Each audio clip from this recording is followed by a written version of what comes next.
ការលើកឡើងរបស់លោកប្អូនគង់មិនសមហេតុផលទេព្រោះប្រសិនបើខ្លាញីនោះមកមែនក៏មិនត្រូវមកសម្លាប់សត្វរបស់អ្នកភូមិនោះដែរគេគួរតែទៅសងសឹកនឹងក្រុមរបស់គ្រូហំទៅត្រូវតាមខ្ញុំយល់បញ្ហានេះអាចមានអ្វីខុសប្លែកពីធម្មតាក្នុងភូមិយើងជាមិនខានឡើយលោកគ្រូកាលពីព្រឹកមិញក្នុងភូមិមានហេតុការណ៍កើតឡើងចម្លែកមានសត្វគោក្របីងាប់ជាច្រើនណាស់មានរឿងបែបនេះកើតឡើងផងបាទពិតណាស់ហើយសាកសពសត្វទាំងអស់នោះដូចជាមានស្លាកស្នាមចម្លែកខ្ញុំមើលមិនយល់ទេមិនដឹងថាត្រូវសត្វអ្វីខំហើយស៊ីនោះទេតើលោកជានរណាហើយជាលោកមែនទេដែលសម្លាប់សត្វនៅក្នុងភូមិកាលពីយប់មិញចុះបើជាអាត្មាមែនតើញោមអាចយកអ្វីមកតទល់ជាមួយព្រះអង្គជាសង្ឃ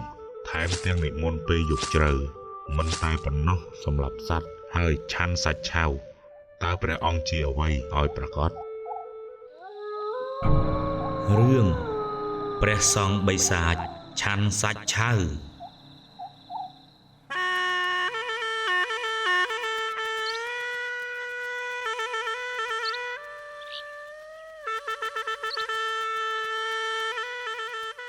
ព្រឹកព្រលឹមស្រាងនៅក្នុងភូមិមានការភ្ញាក់ផ្អើលជាខ្លាំងព្រោះគោក្របីរបស់អ្នកភូមិជាច្រើនបានងាប់ដោយគ្មានដឹងមូលហេតុលោកមេភូមិគង់បានត្រួតពិនិត្យមើលសភាពសាកសពសត្វទាំងអស់នោះឃើញថាស្លាកស្នាមមុខរបួសដូចត្រូវសត្វកាចសាហាវខាំស៊ីប៉ុន្តែគាត់មិនប្រកាសច្បាស់លាស់ទាំងស្រុងនោះទេព្រោះកន្លងមកក្នុងភូមិមិនដែលមានករណីបែបនេះកើតឡើងនោះដែរអ្នកភូមិមានការជឿជាក់លើលោកមេភូមិណាស់ចំណែកលោកមេភូមិវិញក៏បានសន្យាថានឹងដោះស្រាយរឿងនេះឲ្យបានឆាប់បំផុត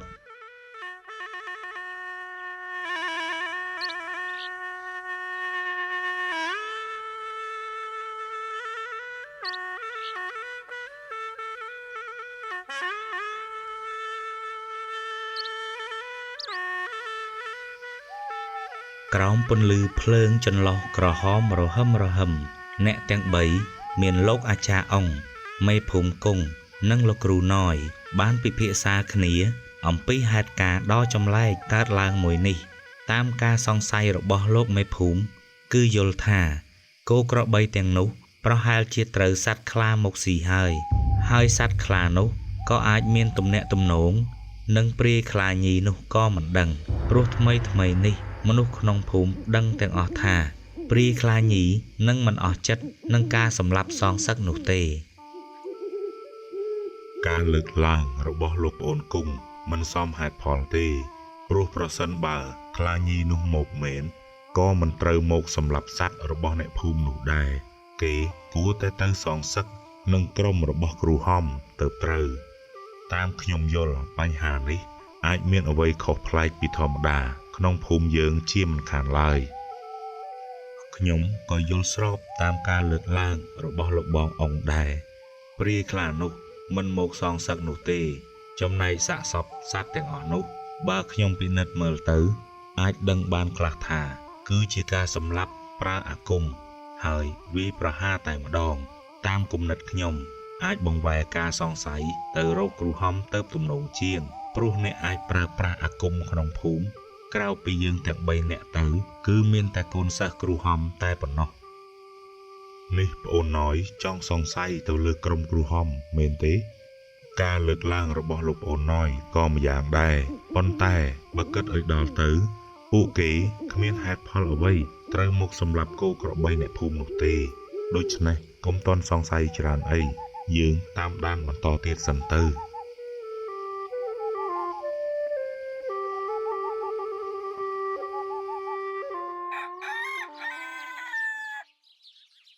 លុះពេលព្រឹកថ្ងៃរះកំពស់ចុងឈើក៏ស្រាប់តែមានព្រះសង្ឃមួយអង្គបាននិមន្តឆ្លងកាត់ក្នុងភូមិឆ្ពោះទៅកាន់វត្តដើម្បីរកទីកន្លែងសម្រាប់គង់ព្រះអង្គក៏បាននិមន្តទៅជួបព្រះចៅអធិការដែលគង់នៅទីនោះហើយក៏បានមានសង្ឃដីការៀបរាប់ពីដំណើររបស់ព្រះអង្គនិងស្នើសុំគង់នៅទីវត្តនោះជាបណ្ដោះអាសន្នសិនប្រហែល3 ទៅ 4 ថ្ងៃ ព្រះចៅអធិការក៏បានយល់ព្រមឲ្យព្រះសង្ឃអង្គនោះបានគង់ស្នាក់នៅអាស្រ័យនិងធ្វើសមាធិដល់ពេលវេលានិងនិមន្តបន្តទៅទៀត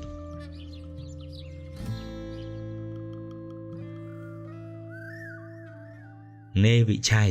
កាលដែលបានដើរកាត់ភូមិឃើញមានការភ្ញាក់ផ្អើលរបស់អ្នកភូមិអំពីសាកសពសត្វដែលបានងាប់ច្រើនបែបនេះក៏បានយកមកនិយាយប្រាប់លោកគ្រូហំ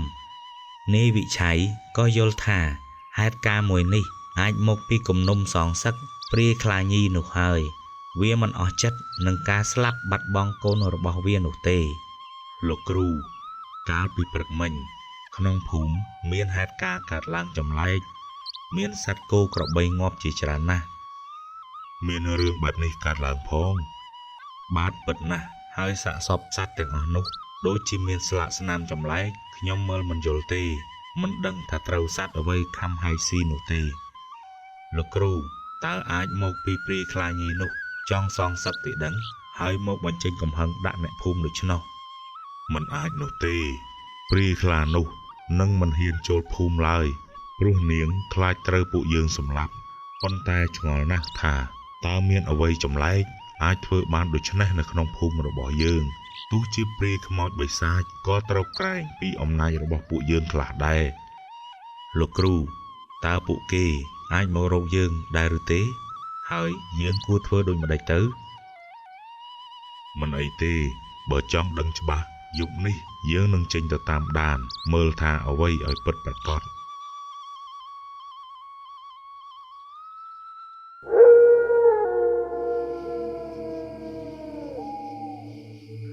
លុះពេលរាត្រីមកដល់គ្រូហំនិងកូនសិស្សវិឆ័យលបមើលតាមដានក៏ស្រាប់តែប្រទះឃើញព្រះសង្ឃចម្លែកនោះកំពុងតែនិមន្តចូលទៅក្នុងភូមិដែរលោកគ្រូហំនិងកូនសិស្សយល់ថា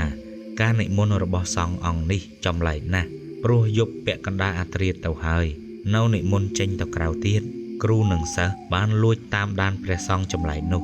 ចំណែកព្រះសង្ឃអង្គនោះក៏បានដឹងដែរថាពេលនេះកំពុងតែត្រូវបានគេតាមដានដូច្នេះក៏មានចិត្តមួយចង់ធ្វើបាបអ្នកទាំងពីរម្ដងព្រះអង្គបាននិមន្តយ៉ាងលឿនសម្ដៅទៅកន្លែងក្រោលគោរបស់អ្នកភូមិពេលនោះព្រះអង្គត្រៀមនឹងបញ្ចេញឫទ្ធិហើយក៏ស្រាប់តែគ្រូហំបង្ហាញខ្លួនមករារាំង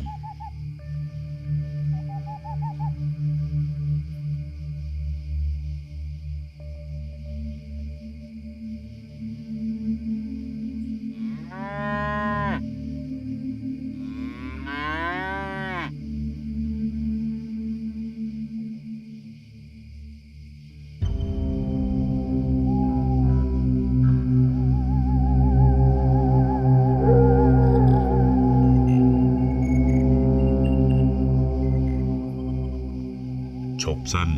តើលោកជានរណាហើយជាលោកមែនទេដែលសម្លាប់សត្វនៅក្នុងភូមិកាលពីយប់មិញចុះបើជាអាត្មាមែនតើញោមអាចយកអ្វីមកតទល់ជាមួយព្រះអង្គជាសង្ឃ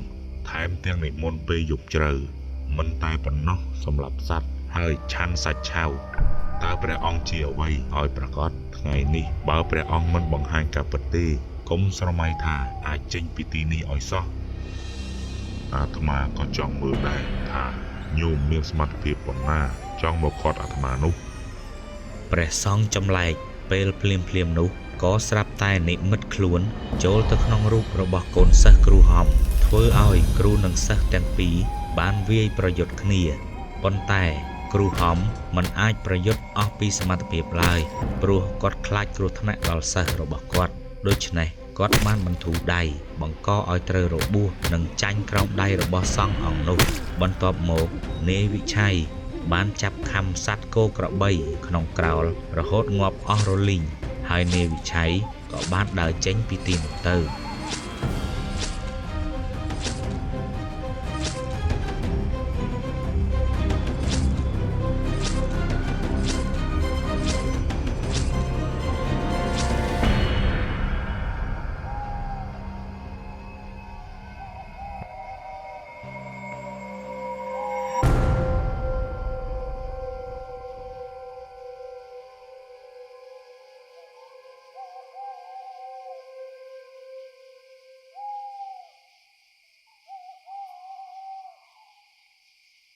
ព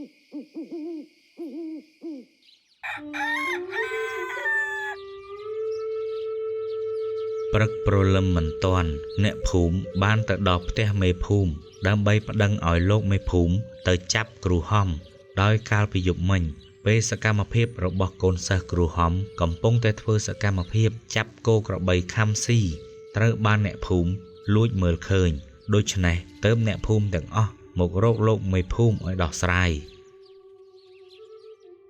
លោកមេភូមិត្រូវតែរកយុត្តិធម៌ឲ្យពួកយើងផងកាលពីយប់មិញនេះខ្ញុំបានឃើញគ្រូនិងសិស្សរបស់គ្រូហំបានសម្លាប់សត្វគោនៅក្នុងក្រោលទាំងអស់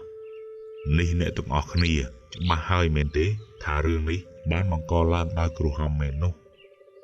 ប្រកាសណាស់លោកមេភូមិខ្ញុំបានឃើញដែរកាលពីយប់មិញនេះគឺគ្រូហំនិងសិស្សរបស់គាត់ជាអ្នកធ្វើមិនអីទេប្រសិនបើគ្រូហំពិតជាធ្វើបែបនេះមែនខ្ញុំនឹងជួយរកយុត្តិធម៌ជូនបងប្អូនប៉ុន្តែឥឡូវនេះទុកពេលឲ្យខ្ញុំបន្តិចដើម្បីប្រមូលភស្តុតាងនិងស៊ើបឲ្យបានច្បាស់សិនសូមបងប្អូនកុំបារម្ភអី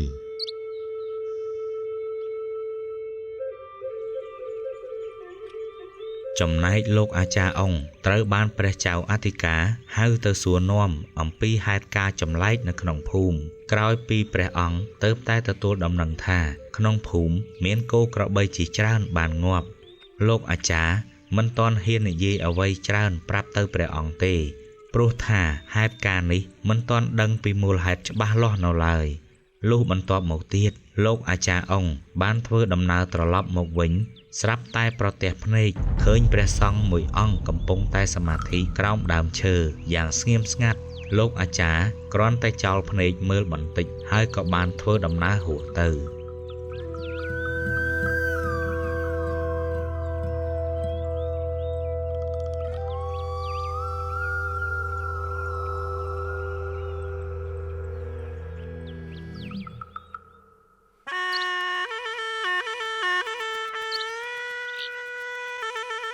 រីឯមេភូមិបានហៅលោកគ្រូហំនិងសិស្សវិឆ័យមកសួរនាំក្រោយពេលដែលអ្នកភូមិបានមកប្តឹងថាបានឃើញសិស្សរបស់លោកគ្រូនៅយប់នោះលោកគ្រូខ្ញុំបានឮដំណឹងថាកាលពីយប់មិញនេះលោកបានចូលទៅក្នុងភូមិហើយបានសម្លាប់សត្វគោក្របីអ្នកភូមិជាមួយនឹងកូនសិស្សរបស់លោកតើនេះជាការពិតដែរឬទេលោកមេភូមិខ្ញុំមកទីនេះថ្ងៃនេះក៏ចង់ប្រាប់លោកដែរថាយប់មិញនេះខ្ញុំពិតជាបានចូលភូមិមែនប៉ុន្តែខ្ញុំចូលភូមិមិនបានសម្លាប់សត្វគោក្របីទាំងនោះទេហើយកូនសិស្សរបស់ខ្ញុំក៏សម្លាប់ដោយអចេតនាដែរខ្ញុំបានឃើញដល់ផ្ទាល់ភ្នែកថាកូនសិស្សលោកគ្រូពិតជាសម្លាប់មែនមិនមែនអចេតនានោះទេតើការសម្លាប់ដោយអចេតនានោះមានន័យដូចម្តេចវិញសូមលោកជួយបកស្រាយផង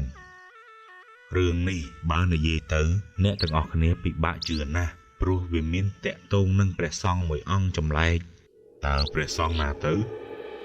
កាលពីយប់មិញខ្ញុំនិងកូនសិស្សបានចេញពីកន្លែងហើយចូលទៅក្នុងភូមិដើម្បីតាមដានរឿងដ៏គួរឲ្យសង្ស័យនៃការសម្លាប់សត្វនៅក្នុងភូមិពេលដើរចូលដល់ក្នុងភូមិក៏ប្រទះឃើញព្រះសង្ឃមួយអង្គបាននិមន្តចូលក្នុងភូមិទាំងពាក់កណ្ដាលយប់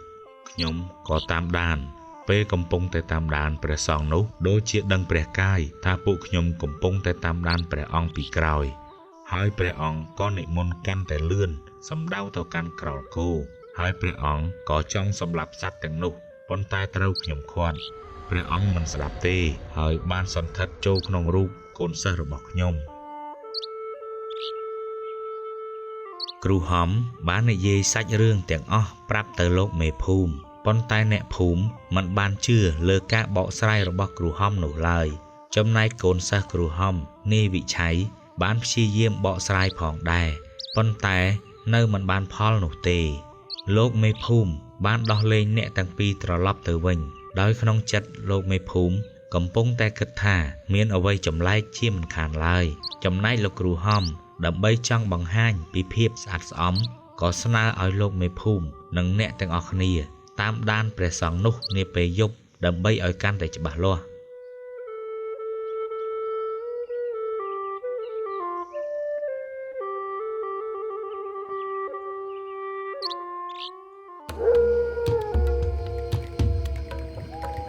យប់បន្ទាប់បានមកដល់ក៏ជារាត្រីដែលអ្នកភូមិនិងលោកមេភូមិនិងគ្រូហំព្រមទាំងសិស្សត្រៀមលក្ខណៈចាប់ព្រះសង្ឃនោះនិងដើម្បីបញ្ជាក់ឲ្យច្បាស់ថាគ្រូហំនិងសិស្សមិនមែនជាអ្នកធ្វើនោះឡើយចំណែកព្រះសង្ឃចម្លែកនោះវិញក៏បានដឹងមុនថាយប់នេះមានការតាមដានពីអ្នកភូមិលោកមិនគួរនិមន្តចេញនោះឡើយព្រោះបើនិមន្តចេញនឹងត្រូវជួបគ្រោះថ្នាក់ឬត្រូវអ្នកភូមិដឹងដូច្នេះដោះលែងមួយរាត្រីសិនទៅ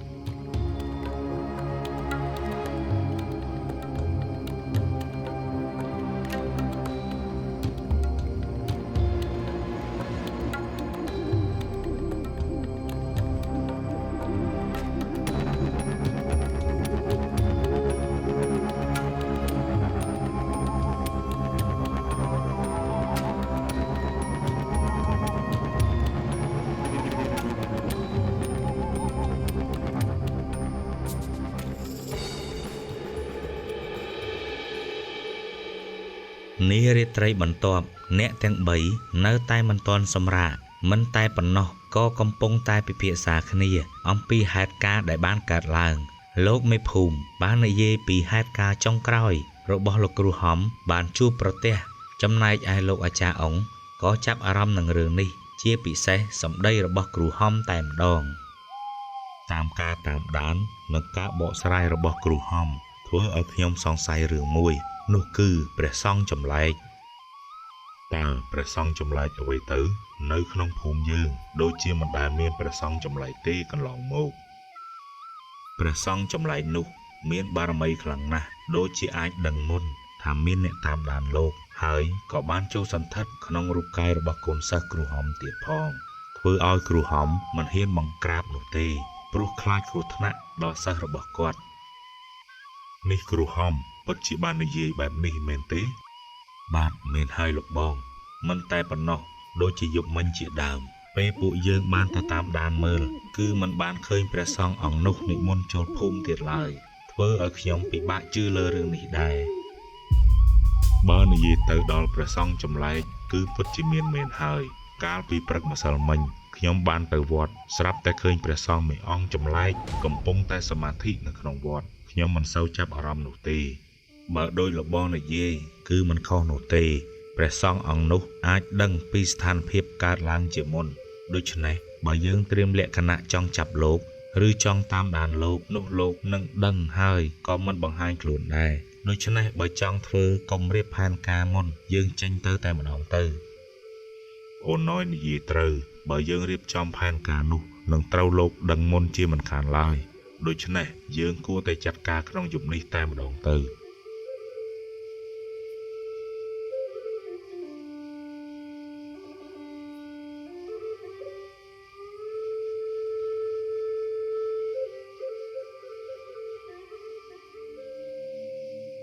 បន្ទាប់ពីអ្នកទាំង3បាននិយាយដឹងរឿងរ៉ាវទាំងអស់ហើយ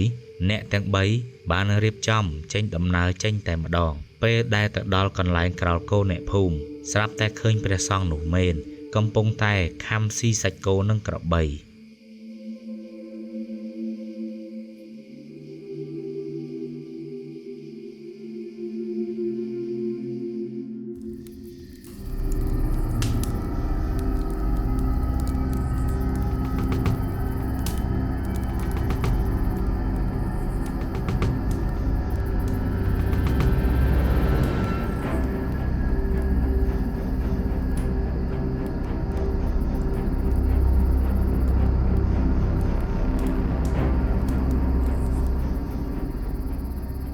ការពិតទៅគឺជាព្រះសង្ឃបិសាចអង្គឯងមែនដែលបានអុកឡុកនៅក្នុងភូមិនេះតើពួកឯងជានរណាចង់មករំខានពេលឆាន់ចំណីអាហាររបស់យើងដូច្នេះមិនបាច់ចង់ដឹងច្រើនទេយប់នេះជាយប់ចុងក្រោយរបស់បិសាចឯងហើយតើពួកឯងចង់មានអ្វីមកតទល់ជាមួយយើងចង់ដឹងថាជាអ្វីសាកសិនទៅគង់តែដឹងទេ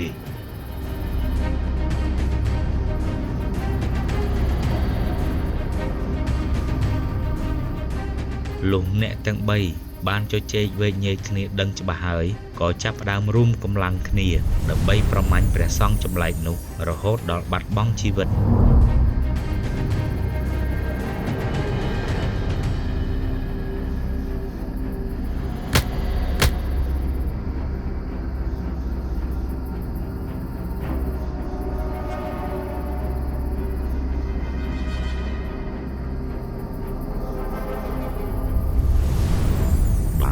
ជាព្រះសង្ឃហើយម្ដេចបានមកប្រព្រឹត្តអំពើបែបនេះទៅវិញនេះមកពីព្រះអង្គរៀនវិជ្ជាងងឹតហើយបាត់បង់ការគ្រប់គ្រងទើបធ្វើឲ្យបែកអាគមទៅជាបែបនេះប្អូនน้อยនិយាយត្រូវនេះមកពីបាបកម្មនៃអំណាចវិជ្ជាងងឹតរៀនរហូតភ្លេចខ្លួនថាជាព្រះសង្ឃទើបកាត់ចិត្តជាបិសាចសាងបាបកម្មលទ្ធផលគឺមានគ្រោះថ្នាក់ដល់ខ្លួនឯងអញ្ចឹងហើយ